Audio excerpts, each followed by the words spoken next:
Welcome to this week's Friday Show. I'm Aubrey Carpenter. I'm Drew Conley. Russia has stepped away from a key nuclear arms treaty with the U.S. after accusations that the U.S. has violated the treaty. The decision to leave the Intermediate Range Nuclear Forces Treaty was made by President Vladimir Putin earlier in the week because he believed the U.S. had breached the deal by deploying missile defense facilities throughout Eastern Europe that would fire cruise missiles instead of interceptors. Naturally, the White House has denied such claims while holding firm to their charge against Russia, whom they claim is developing and deploying a cruise missile that violates provisions of the pact. The U.S. and Russia have 6 months to handle their qualms or the treaty will be terminated. Let's hope they do. More than 1,500 live exotic turtles were found wrapped in duct tape and packed into suitcases at an airport in the Philippines. The turtles had a total value of 4.5 million Philippine pesos, which is 87,000 US dollars. The turtles were smuggled onto a flight from Hong Kong, where they were then found in 4 unclaimed bags. The Hong Kong government stated that anyone found with endangered species faces 10 years in jail and a maximum fine of 10 million Hong Kong dollars, which is equivalent to 1.3 million US dollars. Waves rolled throughout the internet earlier in the week when a fundraise animation project not only exceeded their budget goal, but absolutely shattered it within 24 hours. The Kickstarter campaign is to benefit the weekly web series Critical Role, where professional actors play a compelling game of Dungeons & Dragons, with the project setting out to create a professionally produced animated short based on the series' first season. In under an hour after opening funding, it raised more than $1 million, reaching $3.5 million by the end of the day from around 30,000 backers.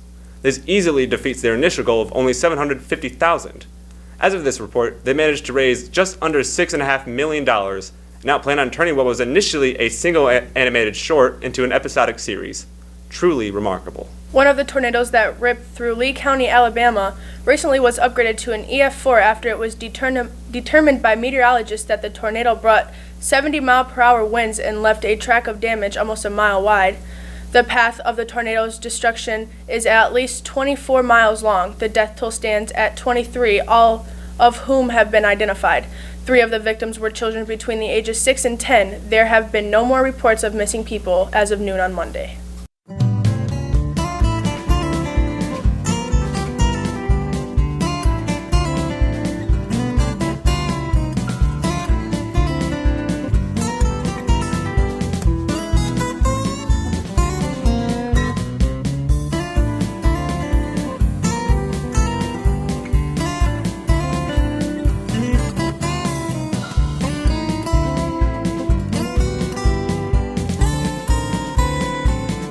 Welcome back. I'm Hannah Mahan. I'm Chase Hobson. Taja Rain DeVries, a student from Calumet High School, has won a statewide poetry recitation contest and been named the 2019 Poetry Out Loud State Champion. The state champion receives a $1,200 cash reward and receives a paid trip to Washington for a chance to compete to win a $20,000 prize at the national competition. The winner's school also gets a stipend of $1,500. 32 other high schools competed in the competition, with David DeBacker from Detroit Catholic Central coming in second and Grace Graver of Petoskey High School coming in third. A Michigan teenager is in a lot of trouble with police for saying she had been pulled over by a fake cop.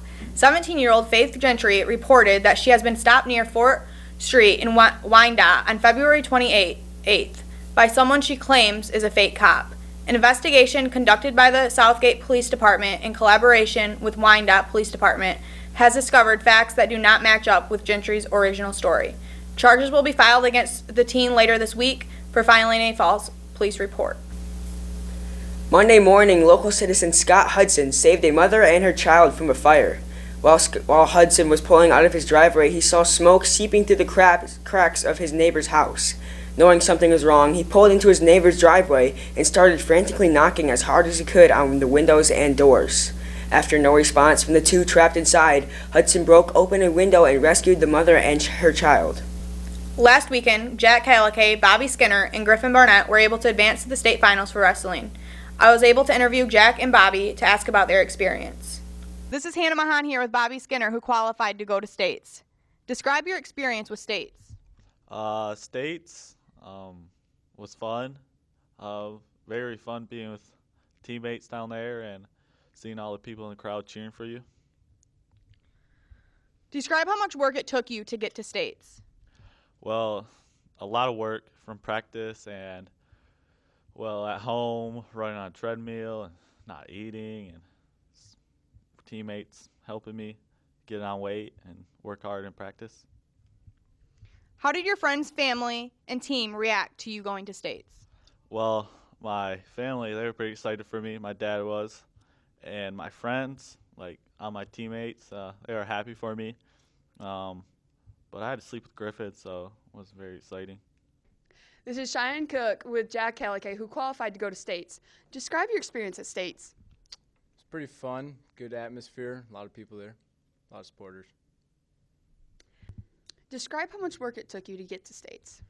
Took a lot of hard work in the room, working out with the guys. Okay. How did your family, friends, and teammates react to you going to states?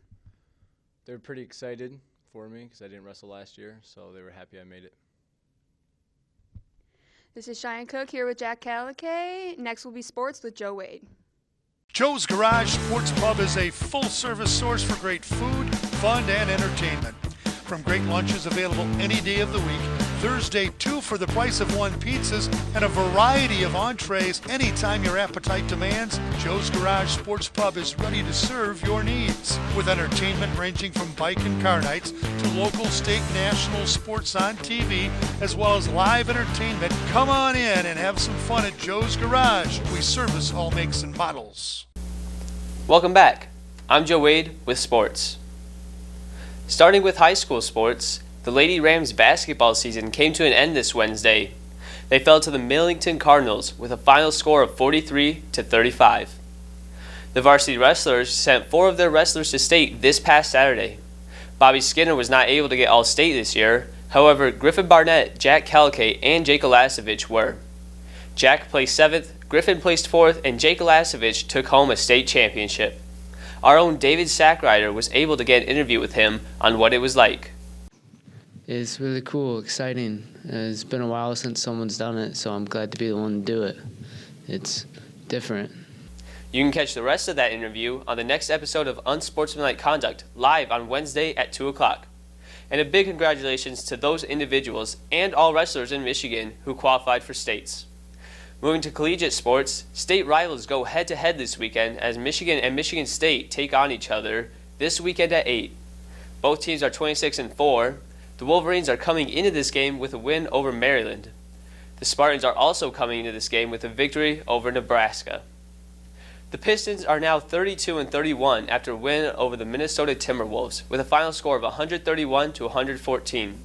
They play again tomorrow at 8 against the 19-47 Chicago Bulls. The Red Wings fell 3-4 against Colorado Avalanche Tuesday night. They faced the New York Rangers last night and were able to pull off a 3-2 victory and will take on the Tampa Bay Lightning Sunday at 7. And that'll do it for this week's MDM-TV.com Friday show. Until next time, for everyone involved, thank you for tuning in and so long.